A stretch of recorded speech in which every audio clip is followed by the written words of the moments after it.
Hey guys, today I have an Object 140 replay for you. In this game, you will see how you can survive with a very little amount of health and still do tons of damage.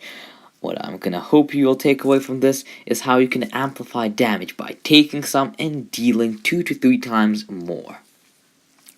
So this is, in my opinion, a very chaotic map, but it's excellent for medium tanks.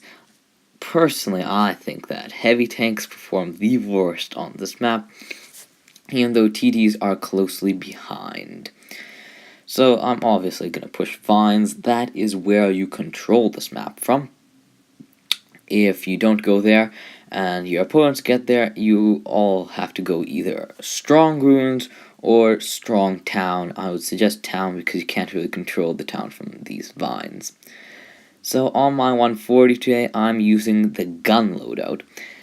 There are two loadouts you can really use. You can use the speed and scout loadout or the more DPM gun loadout. They don't really change too much except this faster one. Well, you go significantly faster by like 3 kilometers on average, which doesn't sound like a lot, but you do feel it. And you scout at quite a larger distance. Now here I'm not getting any spots, so I'm just waiting for these guys until my team rushes down there. I decide, they probably did go down. And yep, I was right. Of all tanks, it's best to be a medium tank here because I can quickly get over this ridge line and start working it. Sadly, we haven't spotted them, and I did leave a heavy tank up north, which kinda does worry me, but if it's necessary to stay alive, I'll do it. Right now, I'm going to check for any AFKs that are possibly there. It's really a good idea to do this if you have a good DPM gun. If you don't, try not to, because you'll delay here for quite some time. But this gun has 3,720, or as of now, with my 5-second reload. The most annoying thing I find when I do this layout is just the amount of bullets runs out rather quickly. And I can't decide how much heat to HE ratio I need. Decided that HE is pointless, so I only loaded heat, plus 1 HE, probably. Now, I don't know why, but there should be an IS-7 I should have spotted right now on my right. He probably spotted me. I'm not certain if it was him or the M103. But this will cause a little bit of a problem later on here. I thought they all pushed out towards our spawn. Turns out, yeah, I got trapped here. There's the IS-7.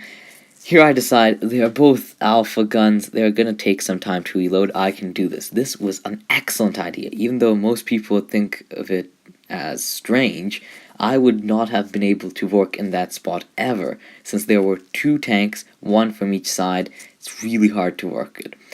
Now, my platoon mate here is a very aggressive player. This will actually probably win us the game eventually. We are 1 down right now, so I do want to push into their force, but I don't know how to do it.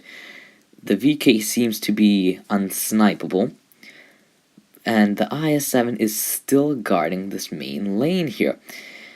Now, I'm debating whether or not it's worth taking a shot from the IS-7 to get through here, but then I realize that my platoon mate seems to be engaging him. Yay. I tried to help him here and fail, but it's okay. The reload is so fast on this gun that doesn't really matter. 2-2 now. That's good that we tied, and I can provide support fire on this E4 from back here. Now, I thought I would have been dead right now. Luckily, the IS-7 of my team decides to take him out, and that does really help. I make a mistake here. I should not be shooting at this VK in the upper plate from the front ever. I believe it's double layered because I still can't get through it with heat on my 268. So, it's awfully good. Getting close quarter combat sometimes. Look at that excellent bounce off the turret. That other IS-7 should be shooting me right now. I don't know why he turned back to my platoon mate. But then the IS-8 helps out. Now I'm going to return the favor that my platoon mate has been doing by keeping the IS-7 occupied, so I'll kill him. Now, this is a mess up. I should be going forward right now, but no, I take a ram. I'm left at no health whatsoever. If that was a perfect game, I should have went forward there immediately, not taken that ram. Because, really, if I'd been just a bit lower on health, or if one guy who's shot me so far high rolled, I would be dead. Now, the E5 here is obviously doomed. Yet, if that IS-7's ram did kill me, possibly this guy would have been able to do a 1v2 if he was lucky. So, I really don't want to die right now. This shot here, I'm not certain how it went in, but whatever. The point is we win. I mean, 7-4 is okay. Could have probably had a better ratio there.